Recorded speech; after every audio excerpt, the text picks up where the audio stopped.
Hi, my name's Dulcie Hill, and I want to talk today about a conference that Anne Marie was so thoughtfully kind of dragged me into going to these series of MS conferences so I can help bring more information to you.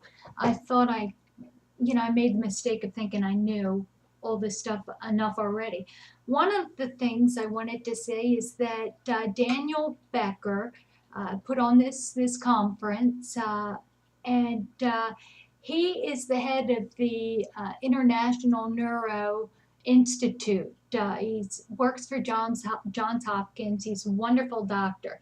Um, he gave this speech basically that talked about how your brain shrink. It was an MRI uh, um, talk about the strengths of the MRI. The open MRIs are only about zero point 0.2 Teslas up to zero point 0.6, so not very much. So the more intense MRIs are, I'm looking for my notes here. Oh, right here.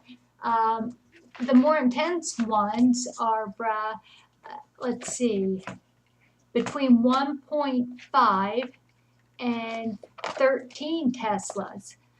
Closed MRIs is that the minimum is three Teslas. Now, what's important the higher the Tesla is that they can see more lesions. It's actually better measurement. And what I found out is that just because your doctor orders an MRI, unless you call the the radiology department where you're planning on having it and ask them how many Teslas or is the machine they're planning to put you in, yeah, you might get thrown in one that is an open, say, MRI that is only uh, zero point 0.6 Teslas. So you just don't want to do that. Unfortunately, the old way we did things here in the United States was we trusted our neurologists to know this and solve this problem ourselves. But now we've got to call around and get into the right machine. Now, what does this lead us to? It leads us to the average human being, their brain starts shrinking at zero point 0.2 to 0.4 percent a year. Now, that's why senior citizens walk around and saying, oh, I had senile moment, I had a memory lapse, I can't remember words and stuff. The reason why we feel that is because once you go into this secondary chronic progressive mode, you're in this secondary stage, now your brain is losing 1.2 to 1.4% a year. That means in 75 years, we will have lost 75% of our brain. So I know it's confusing, but what's important is that the denser and the more we use what is left, we may not even see the difficulties as well. Here is another thing I wanted to cover is that I'm going to tell you this in a minute. This, okay, right here. Um, okay, what they're talking about is the difference between chronic progressive disease and relapsing remitting. In progressive disease, the white blood cells from are less go into your brain, pass that blood-brain barrier less often. So that is no longer a problem. I tell people to try to stay on a disease-modifying drug, even if you're secondary chronic progressive, because you don't want to have another flare. Now, chronic progressive is when this old damage, now you're getting permanent damage because the uncovered myelin sheath is now snapping. So, and your brain shrinking. So it's very upsetting. Now, if you're not taking a disease modifying drug and this is all happening, and now you're having an attack. You didn't know you had active secondary chronic progressive. Now you're creating new symptoms that eventually will lead to, they'll go into a secondary chronic progressive type of mode where those new problems become permanent, and you just don't want to have more issues that are eventually going to deteriorate. Every new attack you have while you're in secondary progressive becomes a new form of disability. So stay on disease modifying drugs, especially, and ask your doctor about this. Ask if you're not on one and you have secondary progressive MS, ask how come. Um, they believe that there's no brain activity in people or brain inflammation in people with secondary progressive, but in the event there is and you still have an active disease, you sure have a lot more to lose than being on a medication. That's what I'm talking about. And all right, so back to my notes here, because I was going to tell you a little about the difference in treatment. Let me see, it's on this paper. Here we go. Okay, the way you keep your shrinking brain the healthiest, first of all, is there's alpha lipoic acid. I have another video that talks about taking that decreases the speed of brain loss. In studies, they showed that with MS, and that was on MS News, MS Daily News. Fantastic site that I get so much information from. The second thing, if you do to create your brain to be in the best shape possible, try keep learning in different ways, and a lot of that you have to be creative in that. One of the things we started watching is a show.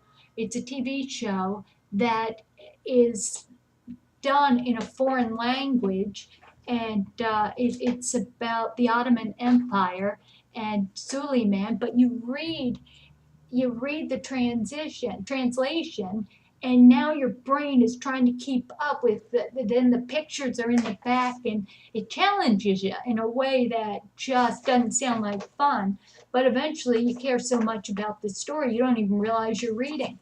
So that's one way.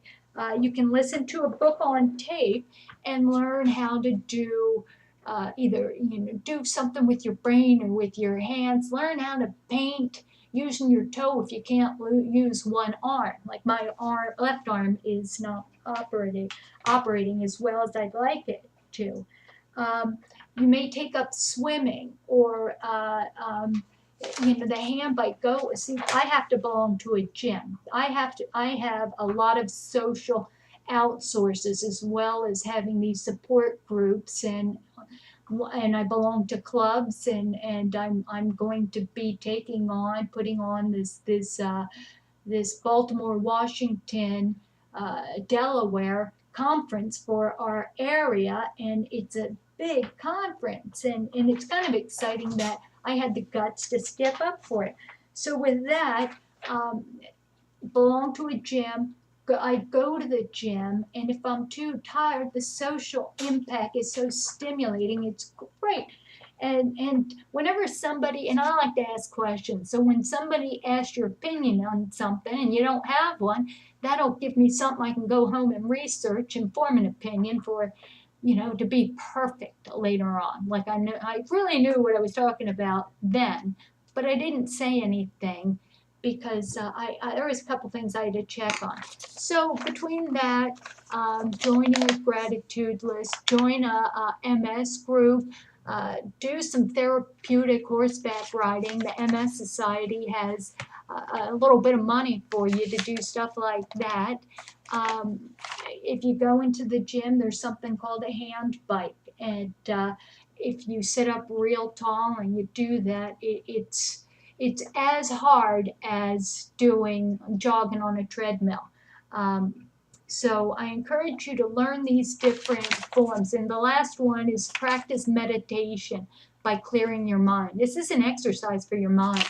So you're going to sit down and you're going to just breathe and quiet your mind and close your eyes, and you're going to do that for say 30 seconds. And every time a thought comes in, because my brain goes 100,000 I got more, I've always had more thoughts than words can come out of my mouth, so they don't make sense half the time. So what I want to tell you is, when you're doing this, you're meditating, you push these thoughts out, and first try for 30 seconds, and you set an alarm. And I'm telling you, you're not going to be able to do it successfully. So you have to keep teaching your brain discipline to disengage and push all thoughts out of your head, except you're listening to your breathing, and you're breathing right. Anyway, please subscribe to this. I don't know whether I covered everything, but I felt like I've gone on too long. Oh yes, I wanted to talk about the other thing is that brain lesions you think are only happen to people with MS, but most people after the age of 50 get brain lesions, either from a stroke or an injury, or they might have a high fever at one point, but there's little bits of damage that lead to these little white scars in everybody's brain. We are just fortunate that they just want to copy us, I guess. I don't know. But no, they are finding out these things. Anyway, God bless you, and keep coming back. Subscribe to this channel and go to msfrontiers.org for more resources. Thank you, and God bless you.